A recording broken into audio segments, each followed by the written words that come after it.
daawadayaal khadka teleefanka waxaa waqti xaadirkan si toos ah ugu jirta gudoomiyaha garabka haweenka xisbiga muxaafadka ee kulmiye Marwo Leyla Nuur oo ku soo dhaweynaya marka hore ku soo dhawow telefishinka Leyla sideed u aragtaa waqti xaadirkan xaalka uu wadanka uu marayo iyo doodan adag ee maalmihii u dambeysay ka taagneed arinta furista ururada ee ay maxkamadda sare ee Soomaaliland go'aanka ka soo saartay saddexda xisbi qaran si gaar ah waxaan u salaamayaa madaxweynaha jamhuuriyadda Soomaaliland Muuse Biixi Cabdi iyo madaxweyne ku-xigeenka jaaliyadda reer Soomaaliland meel kasta joogaan waxaan ku salaamayaa salaanta islaamka marka hore assalaamu calaykum waraxmatullaahi wabarakaatuh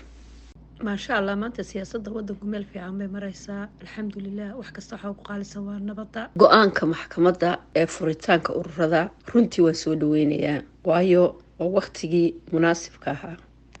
فريتان كأوردا ووقتي مناسب كها هيد إن لفرو أوردا طبعا كي سنة مركا ووقتي لفريي dadkii shicibkii reer Soomaaliland nawaa diyaar boqolkiiba 95 way ku taageersan xisbiyada in la furo xeerkani maaha xeer muran geli kara waayo waa xeer aynu ku soo dhaqmaynay xisbiyada mucaaradkuna maaha inay muran ka keenaan waayo dhalinyaro badan ayay muhiim u tahay oo han siyaasadeed leh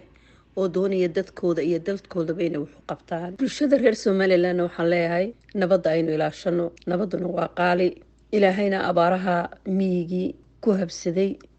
ilaahay abaarahan haynaga dulqaado aad iyo aad ayaad Marwo Leyla Nuur u mahadsantahay waqtigaaga qaaligeedna siisay taasina waxay ahayd gudoomiyaha garabka haweenka heer qaran ee xisbiga muxaafadka ah ee kulmiye